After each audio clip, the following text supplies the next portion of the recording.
class. Well, today we're going to be talking about writing equations given the slope and the y-intercept. So, do you remember the y-intercept form of an equation? Okay, that was simply y equaled mx plus b. Okay, and we said that each of these variables represented very specific things. First of all, the y represented the y-coordinate of a point on the line. So if we had a point on the line here, okay, we've got our axes over here, okay, then we've got our line. If we had a point here, okay, that would have an x and a y, okay, that y would be the y-coordinate of that point.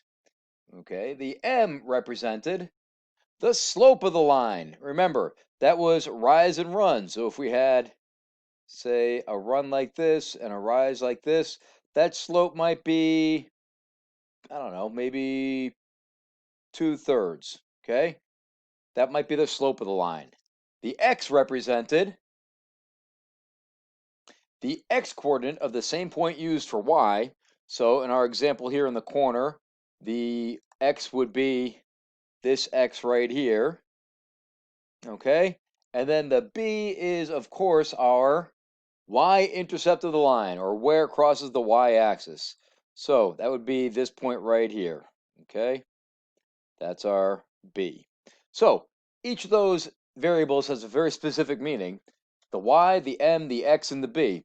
In these examples, we're going to be looking at, if I give you a slope and the y-intercept, I want you to come back with the equation.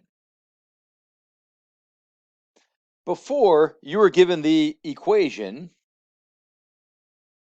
okay, in our last unit, I gave you the equation, and you had to determine the slope, okay, the uh, the graph,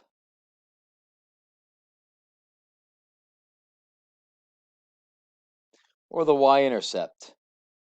Okay, now you're going to be given those, and you're going to have to determine the equation.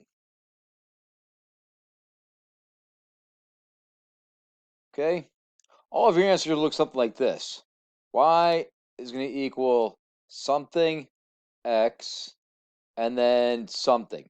And whether or not there's going to be a plus or minus here is going to be determined as to whether by the y-intercept. If it's a positive y-intercept, it'll be plus b. If it's a negative y-intercept, it'll be minus b. So take a look at this first example. Determine the equation of the line shown in fully simplified slope-intercept form. So I need two things here. My equation will look something like this. Y equals, well, we're going to need your slope, and then we need our y-intercept.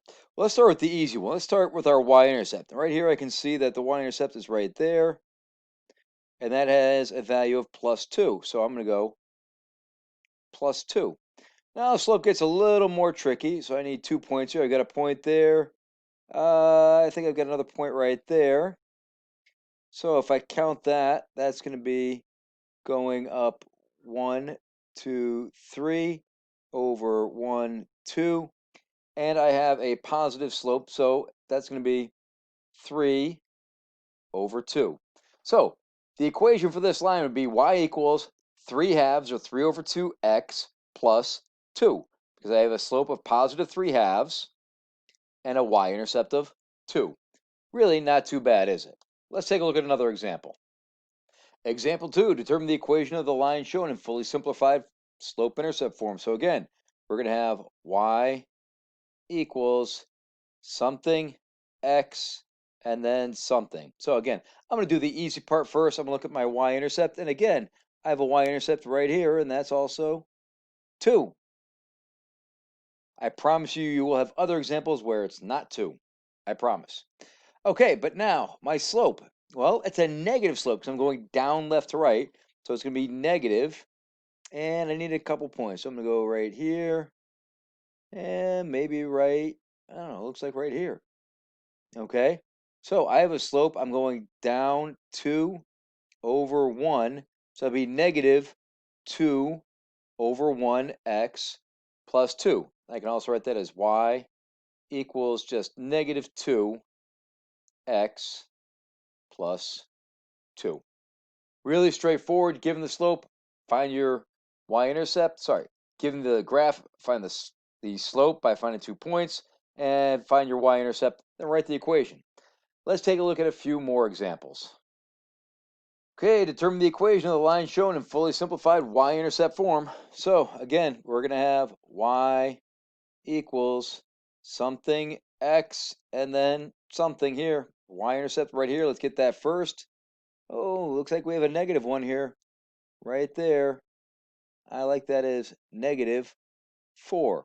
So in this case, our equation is going to be y equals our slope times x minus 4 because it's a negative y-intercept. Now let's see if we can't get after that slope here. So I've got a point there. Got another point right there. Another point right there. Looks like I'm going down 1 and over 2 each time. So negative slope, okay, it is a negative slope on that line. Rise of 1, run of 2. So our equation is y equals negative 1/2 x minus 4. Okay, our last 3 examples going to be even easier because they're going to give you the slope and the y-intercept. Let's take a look at those. So here we go. Determine the equation of the line with a slope of 3 and a y-intercept of 0, 5. Well, here you go. Really straightforward. We're going to go y equals something x something. Well, our y-intercept here is positive 5, so I'm going to go plus 5. Okay, that comes right here. Slope of 3, right there. Y equals 3x plus 5. Beautiful. Determine the equation of a line with a slope of negative 1/2 and a y-intercept of 0, negative 6. So, y equals something x something. Okay, y-intercept negative 6. That's going to go right here, minus 6. And our slope, negative 1/2. Last but not least, determine the equation of a line with a slope of 0 and a y-intercept of 0, 9. So a y equals something x something. Well, this is going to be plus 9. Okay. Slope of 0. I can't put in 0 here, but I'll tell you what, this is going to simplify it. This is going to be one of our hoys. Okay. Y equals 9. Okay, because this cancels out. Just FYI, if you see a slope equal undefined, okay, if that came out, you may not have a y-intercept, okay?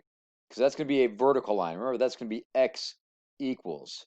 So let's say you had slope undefined and going through the points, say 3, 7, okay? The equation for that line would simply be x equals 3, okay?